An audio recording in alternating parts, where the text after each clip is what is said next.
So I'd like to welcome our presenters here today, and let's start with Chris. All right, thank you, everyone.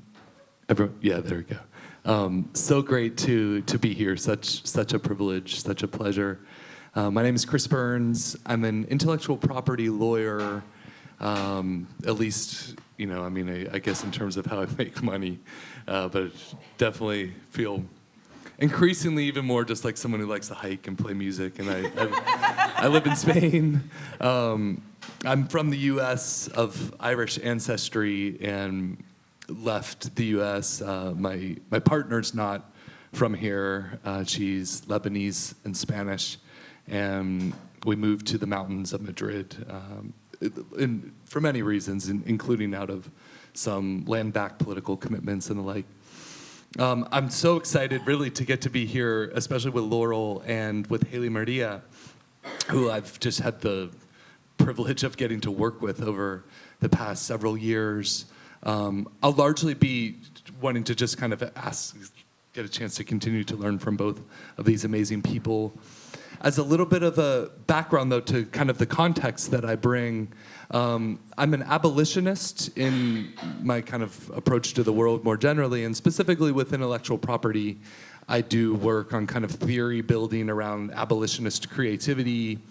And what I mean by that, again, despite being an IP lawyer who's eats because of the IP system at some level, I'm an abolitionist towards the system. I don't care about IP. I care about how IP impacts human beings, right, and what it means to be a human on Earth. I have a background in liberation theology and a master's from divinity school and stuff like that, too, which kind of informs what I bring. But when it comes to abolition and a perspective that I'll share here, what I mean is that destroy all systems, really, the anarchist vibes, too, right? But destroy everything and rebuild it to be more life-affirming, and especially when it's these just imaginary constructs like intangible property and all of these absurd things. We're in a space, and what I'm also so appreciative to Chakruna and to this community of everyone here, is there's a very unique group of people who are open to experimenting with radical ways of kind of reapproaching, I guess, or utilizing this asset class IP in new ways. And it's very powerful. It's become the most powerful asset class on the planet. It's over $70 trillion of value sits on balance sheets in Fortune 500 companies because of intellectual property. What if we could hack it, right? And so that's what we're going to be talking about.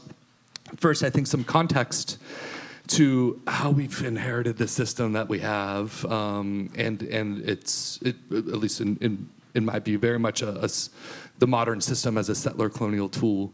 But after sort of getting through this context, we want to also talk, really dive in on what are the cultural implications for what this inherited system means for us today. How can we move forward with it and do some tricks and maybe wield it in different ways? And then, of course, want to make sure we leave plenty of time for questions from any direction. These topics can go a million different ways. So if we're talking about things and you have a question that comes up that just seems disconnected to what we've been discussing, I think all agree. We're excited to hear it. So anyways, let me pass it on to Laurel and then to Haley Maria for intros, and then we can jump in. Hello.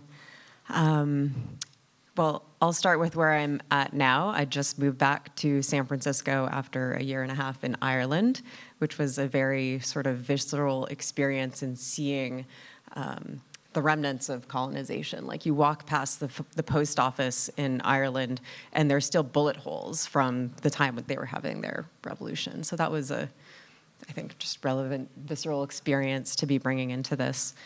In terms of my background, my dad was an organic chemist, and with this crowd, I will say not that kind of organic chemist. He was doing personal care, making your canned creams feel smoother, things like that, improving everyday personal products. He had 30 patents in his career, close to 30 patents, and I grew up with seeing patent plaques on the wall. But my relationship to the patent system has changed over time quite a bit. I've seen it from a number of directions. I'm currently a tech startup lawyer, and I teach policy courses, but I started my legal career in big law doing patent litigation, mostly on the side of generic pharmaceutical companies that were challenging patents from companies like Pfizer.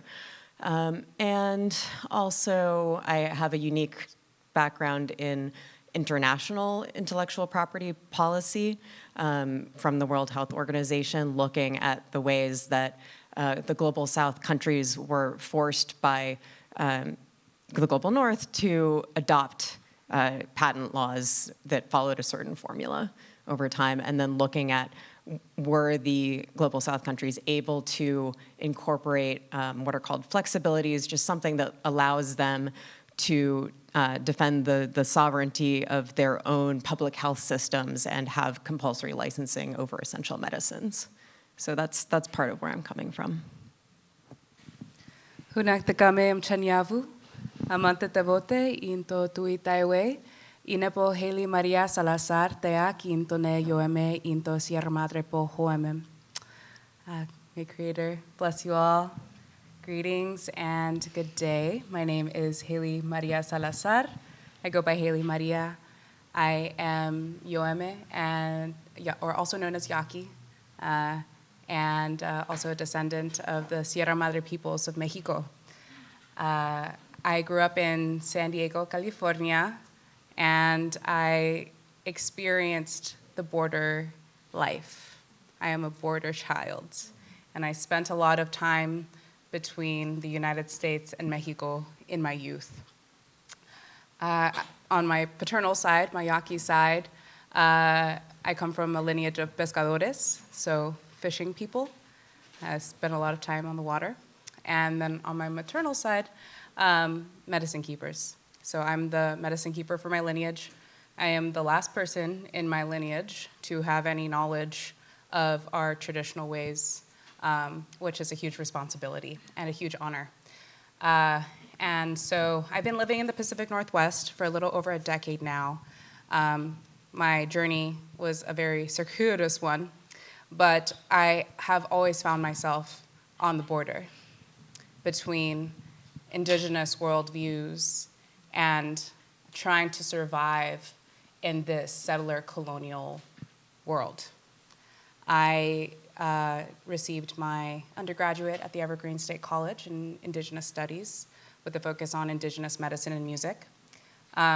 Ironically, I started off in pharmacology at UC San Diego way before then because I wanted to prove to the world why what my great-grandmother was teaching me was real. Mm-hmm. I wanted to find some way to communicate that validity of that way of knowing. And so, move on, going forward, I received my master's in Indigenous education, and that's quite encompassing of many subject areas, as you could imagine. And so I teach at the Evergreen State College in the Native Pathways program. I'm faculty there. My boss likes to call me a weirdologist because I teach like ethnobotany, ethnomusicology, like all the weirdologies.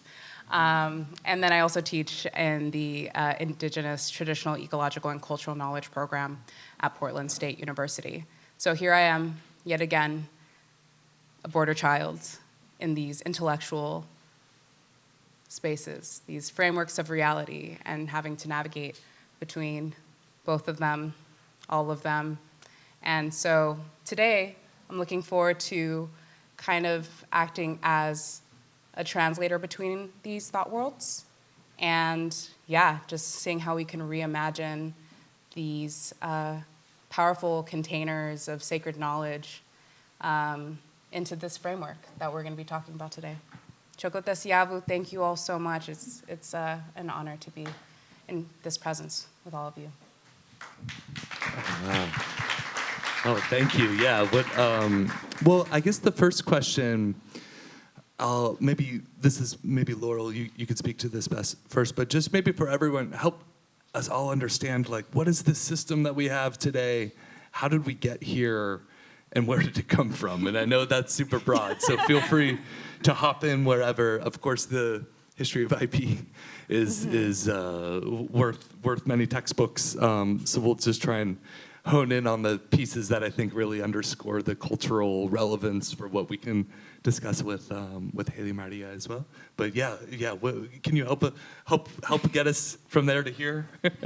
Yeah. Let me start with what a patent is. So it is a temporary exclusionary right. If you invent something, you can prevent someone else from making that thing. That's the most simplistic version of it. In our modern system, there are a couple of criteria. In order to get a patent, you have to show that something is new, something is useful, and something is not obvious. So those are the three major criteria. I think what I'll emphasize in the history, and not every part of it, but just how much it's evolved over time. This is a system that people made up that has changed in a number of ways over time, and that people can continue to change. And the current discourse around patent reform is very important, but also narrow historically compared to what the discussion has been over the centuries that this system has existed. Some of the earliest roots of the patent system can go back to the 1330s in England, where the king gave, it doesn't look in many ways like our existing patent system at all, and many even patent prosecutors, people who would practice this, don't know the deep roots of the system. But it started out as something that was about building up industry within England, incentivizing immigration. So the very first patent was, I think it was King Edward, gave a Flemish weaver this letter that he could carry with him physically when he was going town to town in England that said, he has the protection of the king, he can go wherever he wants because he's a very skilled weaver, he is going to bring those skills to England and help them develop this system. And it was a bargain. So there was, in order to get this special immigration benefit, he had to teach people. He had to teach people these arts he had learned in Flanders about how to weave in special ways. And it was a system that became more formalized over time, and the actual length of patent protection we have now can trace its lineage back to the system of you have to teach apprentices. So the current length of a patent system, which is protection, which is a bit longer than it used to be the length of 2 apprentices. You take one apprentice, you take them all the way through, then you take another apprentice and take them all the way through. The system, so, and part of this is, you can see in that the disclosure element, that part of this is about disclosing knowledge, sharing knowledge, and building up the skills, looking at what are the actual needs of society. So it was tied to what are the actual needs, what are the high priorities. It wasn't just any economic activity, any valuable thing. It started with something that was about a very specific need in society.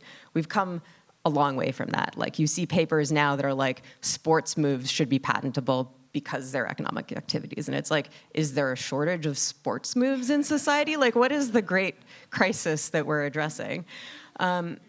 One of the next major aspects in the evolution of patent law was the Venetian patent system. Venice was a city-state that had guilds. 20% of the population was in a guild, and the development of the patent system was something that was very closely interwoven with the guild system. Guilds in a lot of other countries would require members to do something in a certain way and actually kind of disincentivize doing things in new ways because that could threaten some of the existing membership. But Venice introduced some incentives to, no, we do want to do things in new ways. That can be incredibly valuable. We're a state that does a lot of trading. And it wasn't, so they introduced this novelty requirement that continues to exist in the patent system. And there were some other things that are, different than what we have today. So in addition to getting a patent on something for like a certain number of years, you would get to become a member of a guild. It was a way for people to gain entrance into guilds. And they found that there was a recent study that did sort of, more of a big data analysis, and they found that people who came from guilds that were far from the center of Venice or not from connected to the politically powerful families were more likely to be able to get patents. It was a way for them to break into these guilds. So this is a very, very specific context of how this arose. And, when we learn about it today, it's often kind of stripped down to this, well, it's this novelty thing, and the novelty and ingenious part still survives, tied to this existing mythology we have now around like the myth of the lone inventor and whatever. But it was very enmeshed in the society of the time. And it's continued to evolve in a lot of ways, so I'll skip forward a bit. There was, in the 1800s, a big debate around free trade, where we think that free trade between countries is good. Holland abolished its patent system for over 40 years. So that's and that was a position that even The Economist magazine, which has been for a long time the magazine of capital, and a magazine that was very moderate for it tried to take a moderate position on slavery. That's where The Economist magazine was in the middle of the 1800s. And even The Economist magazine said, oh yeah, we think that patents are going to be abolished in a whole bunch of other countries. So the discourse has been way different in the past. It's narrower now. The trajectory in the 20th century, with some exceptions, has been towards maximalism and more IP. So plants became patentable in the 20th century. Genetically modified organisms became patentable in the neoliberal era. So there's been a lot of changes over time, and we can have more changes. Thank you. Yeah, that's amazing. And actually, along those lines, well, first, I just wanted to, I forget about this example of the first patent, and just imagine it for a second. I thought I saw Tia Pia around before, but thinking about how hard it's been to get visas for people to come to this event. And imagine if all of a sudden we had policy reform that's because you've been stewarding plant medicine, earth medicine, psychedelic knowledge for a while, you don't need a visa into the US. How great would it be? Hey, ICE, back off. I steward traditional knowledge or something.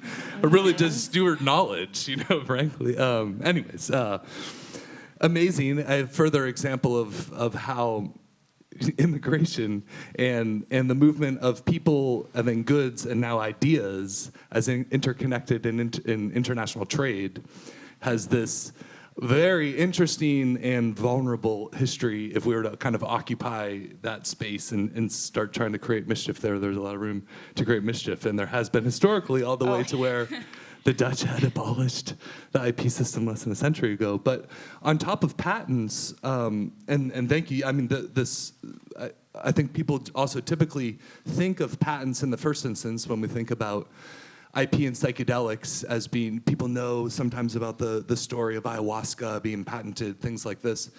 Copyright as this other flavor of intellectual property doesn't come up so often typically in plant medicine conversations or in conversations around psychedelics and IP, but it has this particularly unique vulnerability.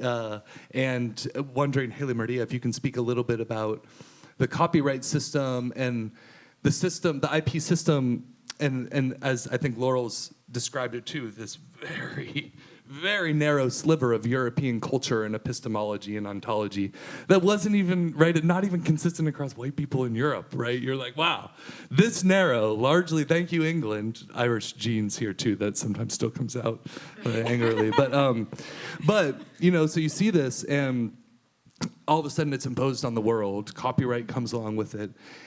Haley Maria, for you and maybe your experience with the world and interfacing with the system, what does that look like? How does that feel?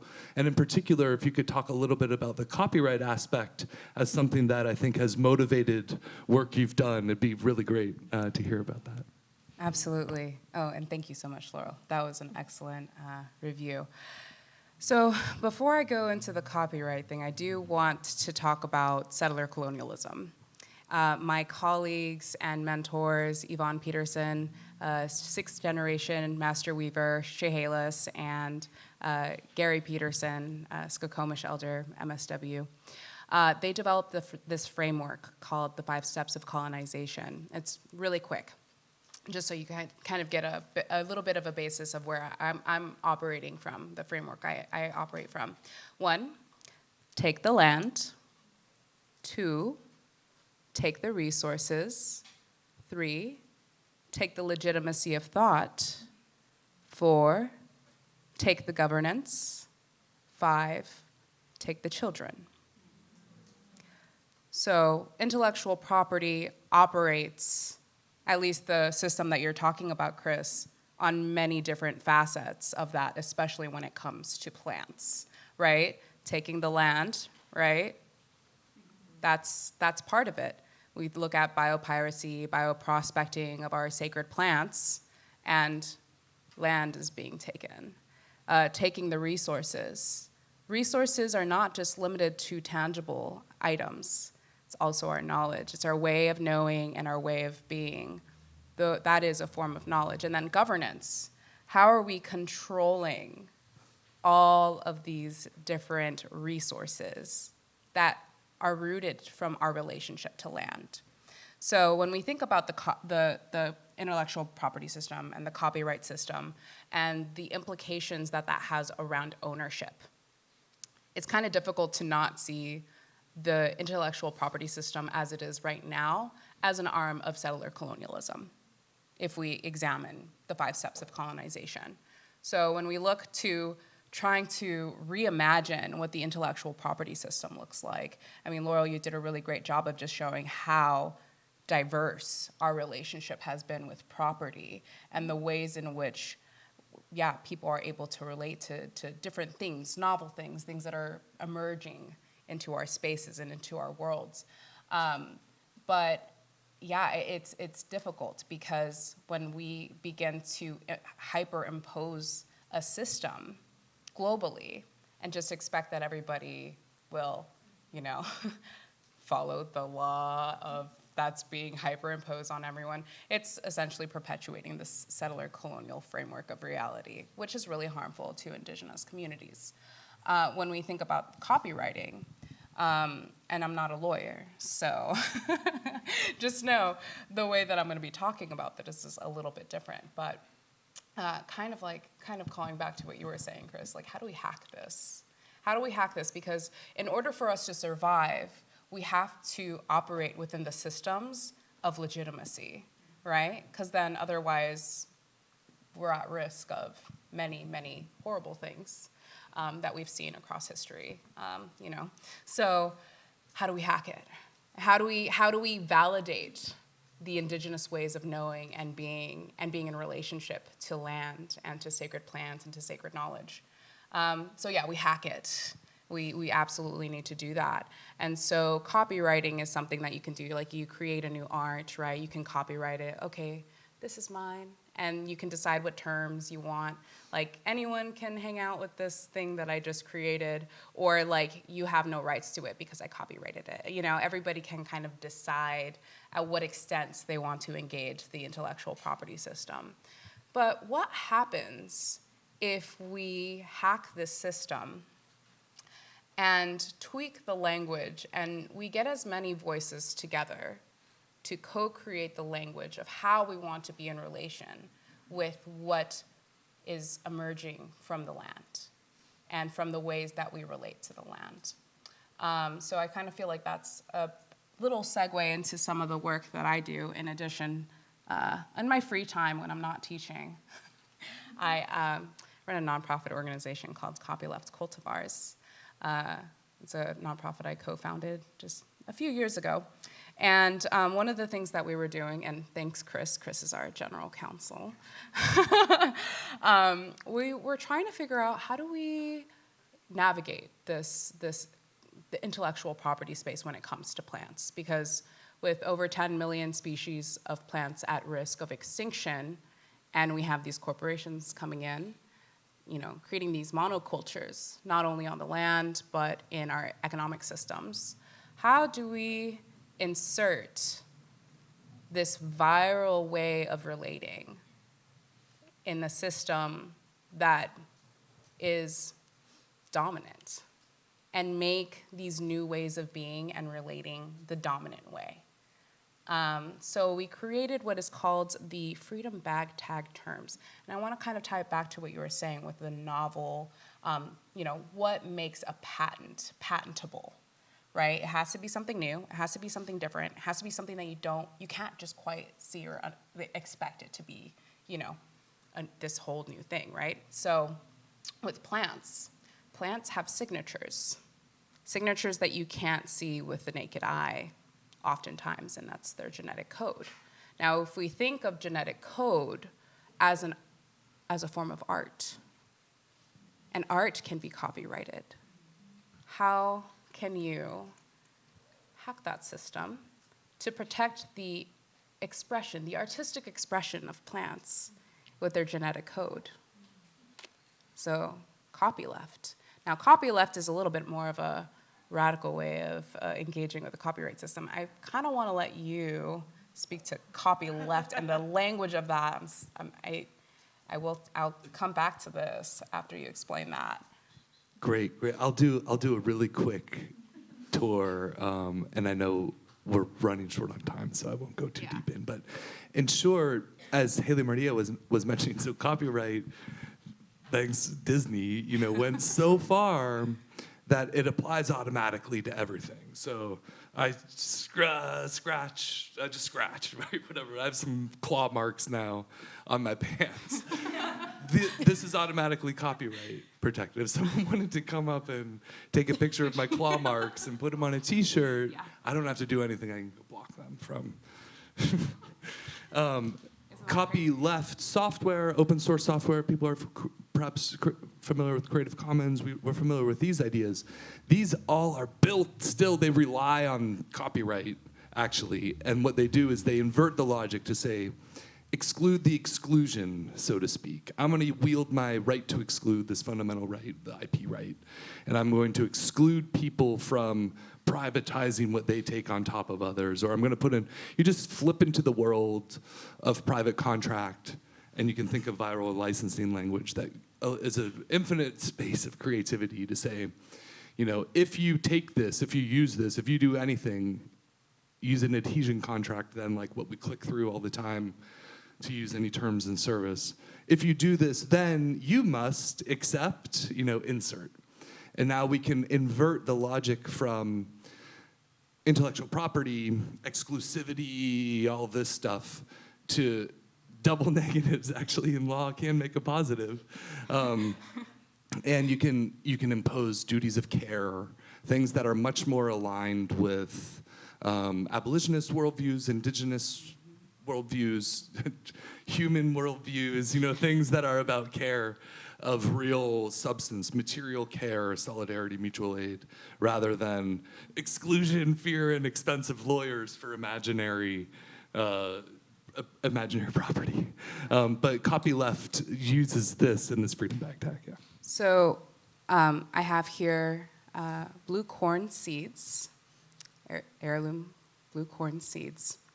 And I'm gifting them. So I have a few limited left, but if you'd like to accept these freedom bag tag terms, you accept these freedom-affirming terms by opening this seed pack. You're free to use these seeds in any way, so long as to preserve freedom for all. You don't restrict others' use of the seeds or their progeny, so when they breed, they pollinate, they cross-pollinate, they create new seeds, and will include these terms with any transfer of the seeds or progeny, and submit any gene sequence or SNP data derived from the seeds or plants to Copyleft Cultivars nonprofit to publish via Copyleft Cultivars. So that signature, that genetic signature, now it may not be accessible right at this moment for your average farmer or gardener, guerrilla gardener. That's okay.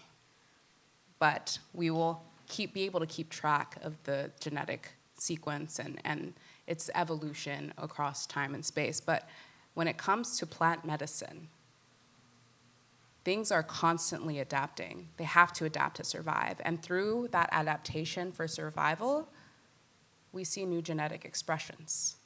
So how do we make sure that we're actually protecting these sacred plants from being privatized, corporatized, exploited, right? And this is a way. This is a way that we can take the system that has hyper-imposed itself upon us and make it work for the greater good of everyone. Well, I want to open up to questions. I think we're at time, but before doing so, Laurel, I know you navigate these worlds in infinitely interesting ways, so just kind of wanted to see if there was any other piece you wanted to add based on what we've discussed before turning to questions or anything else. I'll just add that I try to move away from the term intellectual property because that is a specific ideological meme from neoliberalism.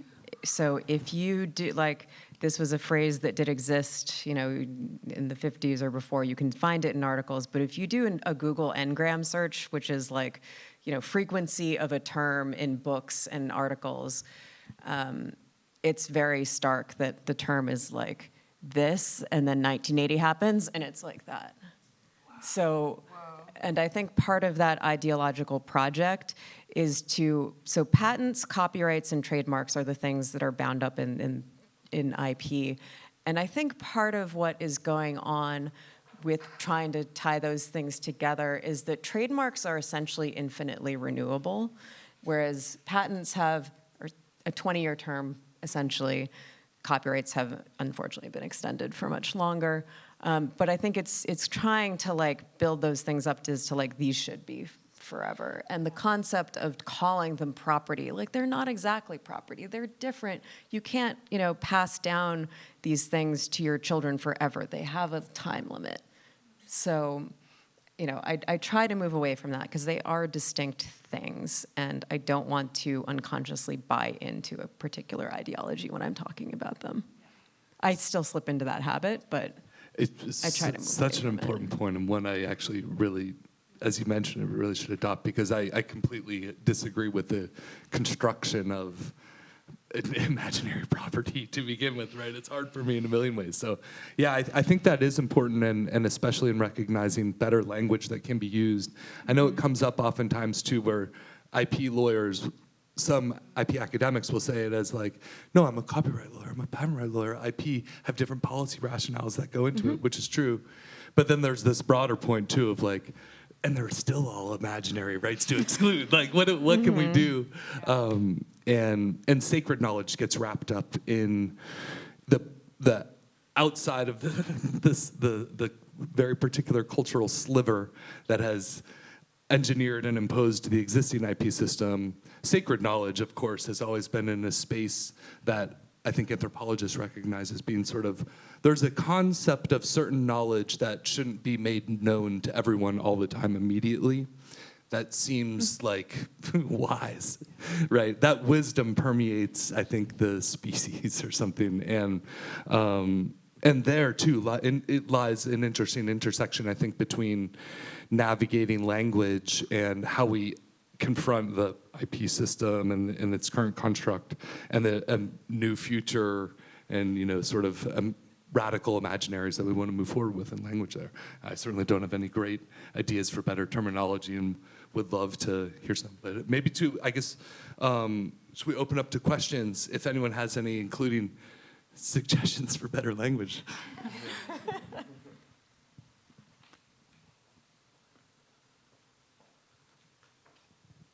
I'm just curious about if you have a sense of the direction things are going to go with pharmaceutical industry in terms of, they see, obviously it's impossible not to see that psychedelics, ketamine clinics, psilocybin, now with, MDMA becoming legal, and obviously psilocybin and ketamine and LSD and MDMA, they're all off patent. They're not, there's nothing, obviously the mushrooms have been around, psilocybin and ketamine, I assume, is been off patent for a long time.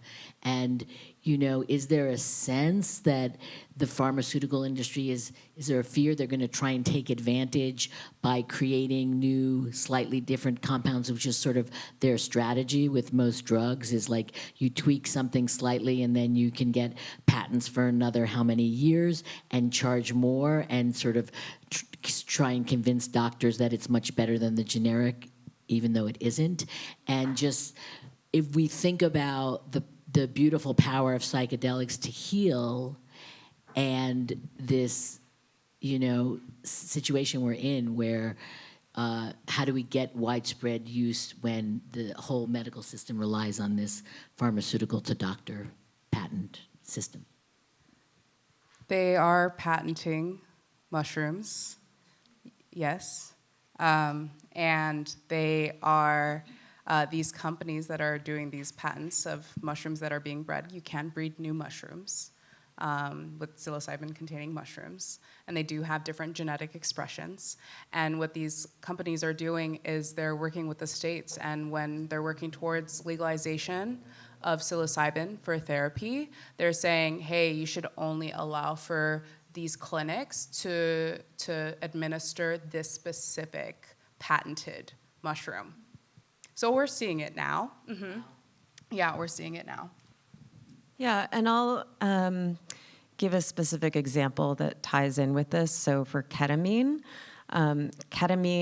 the racemic version, the version that's been used as an anesthetic for decades and decades, is off patent. But Johnson & Johnson recently developed this nasal spray called Spravato, and in order to get a patent on it, which would give them exclusivity and is a valuable thing, they changed it so that it's just, instead of both versions of handedness of chirality, it's only one. They kind of isolated only one version of it. And there have been scientific studies saying that the version that was patented by Johnson & Johnson is not quite as effective. Like, it's not quite as good as what existed in the past. But that is what got FDA approval. And they chose that for FDA approval because it gave them this exclusivity. So that's something that is, there's some academic literature on this called negative innovation. There's a professor, I think she's at UC Hastings, Robin Feldman, who has written about this negative innovation, that there are some negative incentives within the patent system, that you create something, even if it's not as good, just because it's new, like, you still get the patent on it, and that's what ends up getting approved in the system, gets all of the reimbursement because of FDA. So that's a really negative incentive that happens. And the other thing that the patent system can incentivize is that, you only want your version to be the thing that people have to take. FDA approval helps that. And the other thing it incentivizes is for these companies, may or may not act on it, but they have an incentive to lobby against decrim because they want people to pay for their version.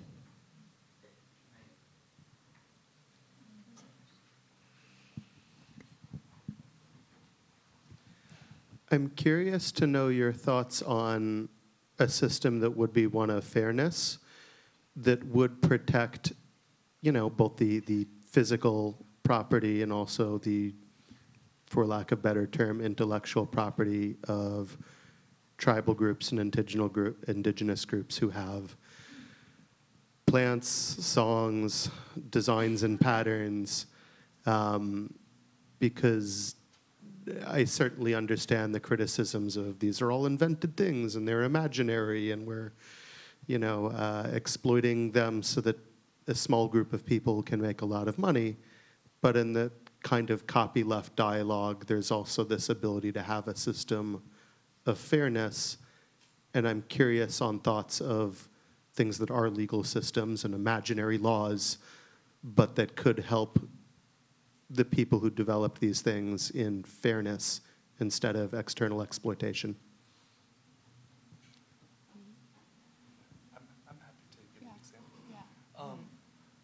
Yeah, great question too. And further to those ends too, I hope my cynicism doesn't come across in ways that are demotivating, but I appreciate it regardless. And one example that I'm currently working on, the Shipibo in Peru, who have amazing kenne design and every type of IP that you'd otherwise kind of just describe there, which in international IP language translates to traditional cultural expressions and traditional knowledge, and including recognition by the Peruvian government that it's actual cultural heritage.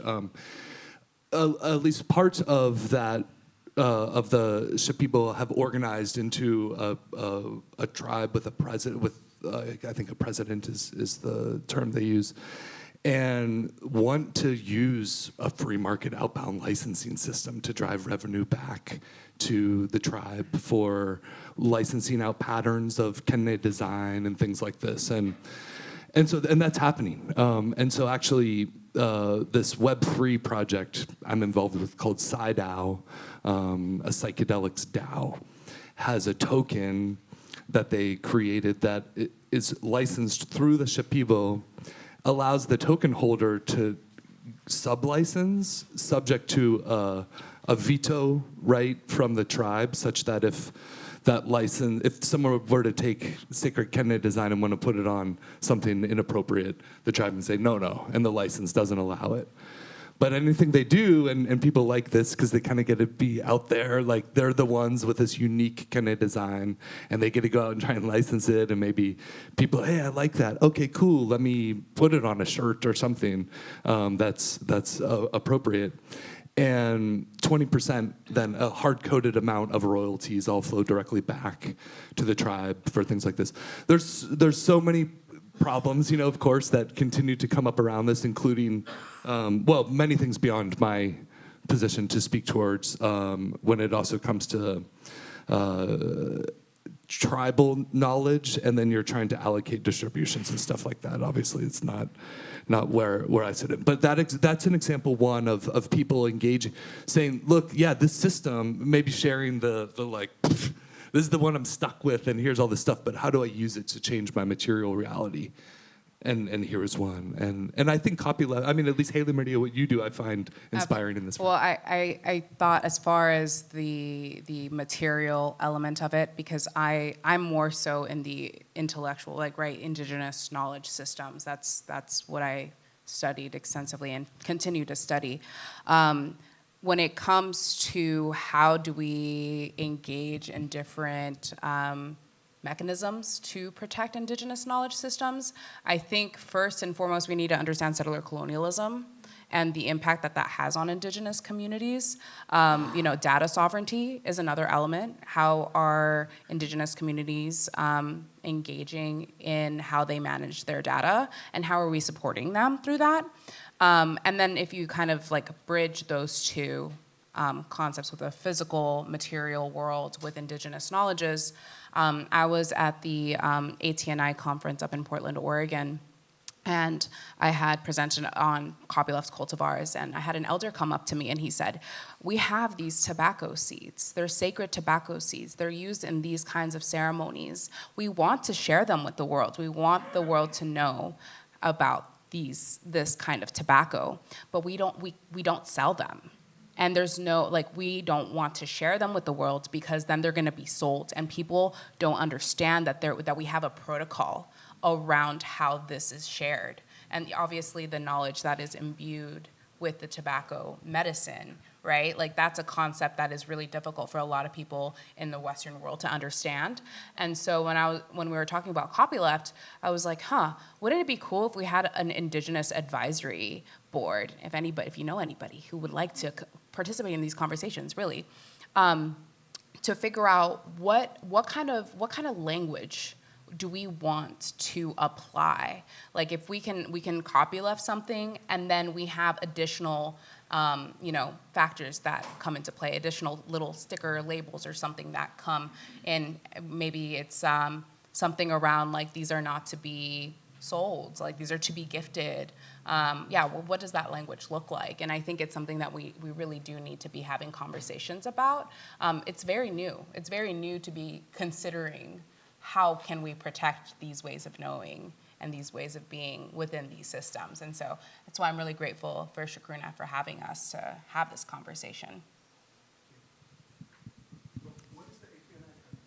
Affiliated Tribes of the Northwest. Northwest. Affiliated Tribes, of Northwest Indians. Yes. Yeah, so for me, this is such a nuanced conversation because I'm coming at it from seeing like all of the over-patenting that exists in our current system. So like one of the most top-selling drugs in the United States, Humira, has something like 130 patents on a single drug, which is crazy. And they've gamed the system so that instead of having 20 years of protection, they have nearly 40. So, a lot of my energy goes towards thinking about like cutting back on the amount of patenting and protection. So I have a working paper out that's called What Psychedelic Practitioners Can Learn from Eye Surgeons About Method Patent Reform. That's about maybe there are policy reasons to carve out saying that the way methods of conducting ceremonies should not be patentable, and there may be policy reasons for that. And that actually builds on like a very small crack in the system that already exists because you cannot patent like surgical methods, and that was a very really specific niche thing that a lot of patent practitioners don't know about. But at the same time, like I think that there is a really good important conversation to have about what should you be able to protect. Like in copyright, we have the concept of moral rights. And, I think that there's room for having a conversation around that in the patent system about like, if a lot of the existing system is geared around like, how can we get you paid for you commercializing this, right?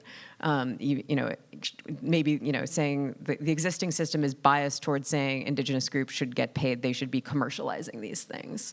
And, so there are things like geographical indications, which are a form of trademark that, exists for things like rooibos tea, which, gives some benefit back to the communities where rooibos is Indigenous, so like that can be a good thing, but there also is this element of like, this is a sacred thing. And so maybe what, groups want to do is not to commercialize it, but just to be able to say no at some point. Like, right, yeah, I mean, at least within Indigenous communities, we have protocol, and we share that protocol, and it's like, we tell people, and when you're told by an elder, like, do this or don't do that, you listen, and you respect their wishes. But people can go into a community and be told, like, hey, please don't do this, or please do this. They're not gonna listen when they leave. So, like, a lot of times, like, if you don't have good intentions, like, it's so easy to just be like, I got that thing, I'm gonna go now, and I'm gonna do with it what I wish, So, yeah, I think that's why having those kinds of conversations, super important. I'll just add a technical point, which is that if you've heard of things like access and benefit sharing and free prior informed consent and the Nagoya Protocol, these are things that are not binding in the United States because they are part of the Convention on Biological Diversity, which the United States has not signed on to. So, like, there's that level of it. So when people are talking about it, if it's a U.S. company going and doing it, it's voluntary. It's not something they're required to do. So I just want to clarify that status of where things are at. Thank you so much. We are at time, but let's give a big round of applause for our... Choku Tesiavu. I would like to just take a moment to give thanks to my colleagues here for being willing to have this really challenging conversation and bring in their expertise. So I brought a gift for both of you. These are some cedar medallions from cedar that I pulled up in Medicine Creek Treaty Territory. And yeah, I just would like to honor my colleagues here today.